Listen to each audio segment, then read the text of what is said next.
उसका। हाँ। हाँ। अब हिंदू मान्यता में 4 धाम हैं: बद्रीनाथ, द्वारकाधीश, रामेश्वरम और जगन्नाथपुरी। और यह कहानी है जगन्नाथपुरी की, जिसे समझ पाना साइंस के बस की बात नहीं है। इस मंदिर के कुछ ऐसे रहस्य हैं जिनके बारे में सुनकर आपके भी होश उड़ जाएंगे। वेस्टर्न कल्चर फॉलो करते करते हम एक ऐसे मोड़ पर तो आ चुके हैं जहां लोग भगवान के होने या ना होने पर सवाल उठाने लगे हैं। पर यही सवाल अब मैं आपसे इस वीडियो के बाद पूछूंगा। हर मंदिर में जहां मूर्तियां मेटल या स्टोन से बनती हैं, वहीं जगन्नाथ मंदिर में भगवान की मूर्तियां लकड़ी से बनी हुई हैं। ऐसा क्यों? आइए बताता हूं। 3102 बीसी में जारा नाम के एक शिकारी ने शिकार करते हुए गलती से तीर श्री कृष्ण के पैर पर चला दिया, जिससे श्री कृष्ण की मृत्यु हो गई। जारा ने श्री कृष्ण का देह संस्कार पूरे रीति रिवाजों के साथ किया। पर जब उनकी चिता शांत हुई तो जारा ने देखा कि एक चमकने वाली मेटल की चीज अभी तक जली नहीं थी। जारा को यह समझ नहीं आया था कि यह है क्या, तो उसने उसे उठाया और उसे बेचने निकल गया। पर उसको खरीदना तो दूर, किसी ने उसे हाथ भी नहीं लगाया। फिर आखिरकार जारा ने हार थक कर उस मेटल की चीज को एक लकड़ी पर रखा और उसे पानी में बहा दिया। फिर एक दिन राजा इंद्रादूम, जो कि विष्णु जी के बहुत बड़े भक्त थे, उन्होंने एक सपना देखा जिसमें विष्णु जी ने उन्हें एक नदी में डुबकी लगाने को कहा और यह भी कहा कि एक लकड़ी के तने में तुम्हें उस नदी में मैं भी मिलूंगा। इस सपने को देखकर अगले ही दिन राजा डुबकी लगाने चले गए। डुबकी लगाते वक्त राजा को नदी में थोड़ी ही दूर एक लकड़ी का तना भी दिखा। बिना देर किए राजा तने तक पहुंचे और उस तने को महल में ले आए। फिर राजा ने कुछ बहुत नामी काश्तकारों को बुलाया, पर उनमें से कोई भी उस लकड़ी से एक मूर्ति नहीं बना पाया। कई दिन बीत जाने के बाद एक काश्तकार महल में आया और उसने राजा से कहा कि यह मूर्ति मैं बनाऊंगा, पर मेरी एक शर्त है। राजा ने काश्तकार से उसकी शर्त पूछी, क्योंकि राजा किसी भी शर्त को मानने के लिए तैयार थे।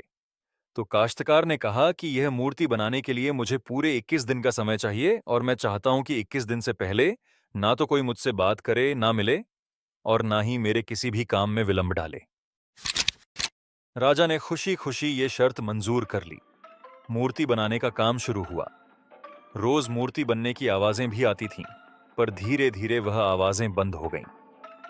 एक दिन वहां की रानी को लगा कि शायद भूख प्यास से काश्तकार मर चुका है।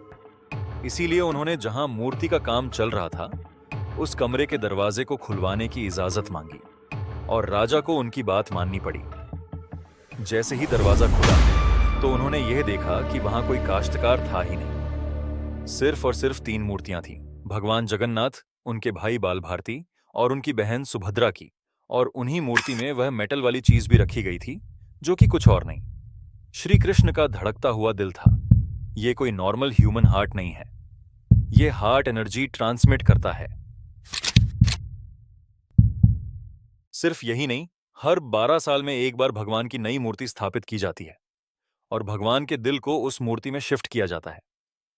यह किया इसलिए जाता है क्योंकि जो एनर्जी उस चमकते हुए मेटल से निकलती है, वह इतनी पावरफुल होती है कि वो लकड़ी डिप्लीटेड हो जाती है और इसीलिए उसे बदलने की जरूरत होती है।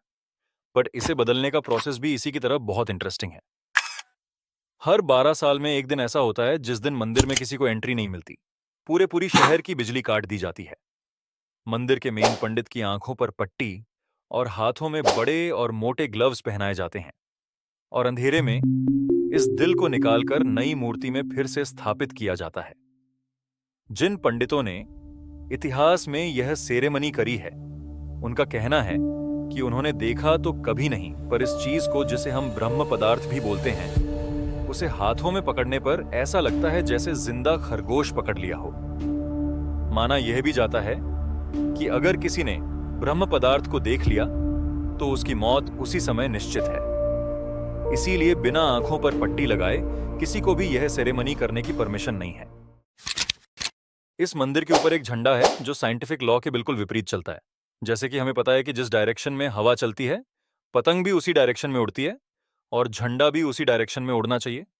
पर जगन्नाथ मंदिर के इस झंडे की बात बिल्कुल अलग है। यह हमेशा हवा के ऑपोजिट डायरेक्शन में उड़ता है। क्यों और कैसे आज तक कोई समझ नहीं पाया। इस झंडे के साथ एक और खास बात है कि इसे रोज बदलना पड़ता है। इसीलिए मंदिर के पांडु 214 फीट ऊपर लगे इस झंडे को रोज चढ़कर बदलते हैं, क्योंकि कहा जाता है कि अगर किसी दिन यह झंडा नहीं बदला गया तो मंदिर 18 सालों के लिए बंद हो जाएगा। मंदिर में आए भक्तों के बीच रोज प्रसाद बांटा जाता है और जगन्नाथ मंदिर में होने वाली हर चीज में कहीं ना कहीं भगवान की कोई ना कोई लीला छुपी है। मंदिर में रोज 20,000 लोगों के लिए प्रसाद बनता है और कभी-कभी भक्तों की संख्या लाखों में भी चली जाती है। पर जगन्नाथ मंदिर में भक्तों के लिए प्रसाद कभी कम नहीं पड़ा।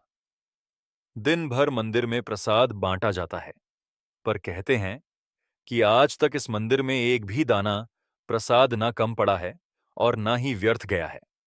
पर ऐसा एस्टिमेशन इंसानों के लिए करना तो बहुत ही मुश्किल है। और यह बात यहीं खत्म नहीं होती। प्रसाद बनाने की मिस्ट्री तो इससे भी बड़ी मिस्ट्री है। प्रसाद बनाने के लिए लकड़ी की आग पे 7 मिट्टी के बर्तनों को एक के ऊपर एक रखकर प्रसाद बनाया जाता है। साइंस और लॉजिस कहते हैं कि सबसे पहले सबसे नीचे वाले बर्तन का प्रसाद पकना चाहिए, पर पुरी के जगन्नाथ मंदिर में साइंस और लॉजिस नहीं चलते। इन 7 बर्तनों में सबसे पहले सबसे ऊपर रखे जाने वाले बर्तन का प्रसाद पकता है, फिर उससे नीचे वाले बर्तन का, और ऐसे ही सबसे नीचे रखे बर्तन का प्रसाद सबसे आखिरी में पक के तैयार होता है। मुझे पता है आपको भी अभी कुछ नहीं समझ आ रहा होगा। इसे आज तक कोई नहीं समझ पाया। इस मंदिर की खूबसूरती शब्दों में नहीं बताई जा सकती। इतना बड़ा मंदिर इतने सालों पहले बिना किसी टेक्नोलॉजी के कैसे बनाया होगा। सुदर्शन चक्र, ये नाम तो आपने सुना ही होगा। सुदर्शन चक्र भगवान विष्णु का अस्त्र है। ये अधर्म का विनाश करता है।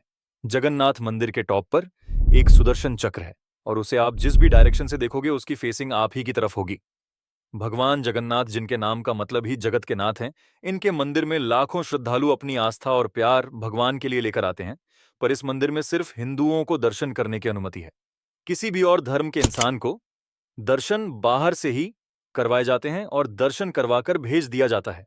जैसे कि हमारी ex prime minister Indira Gandhi ji, वह भी जगन्नाथपुरी गई थी, पर क्योंकि वह फारसी हैं और हिंदू नहीं, और उन्हें उनका सरनेम फिरोज गांधी से मिला है, इसीलिए इंदिरा गांधी को भी दर्शन करने की अनुमति नहीं दी गई।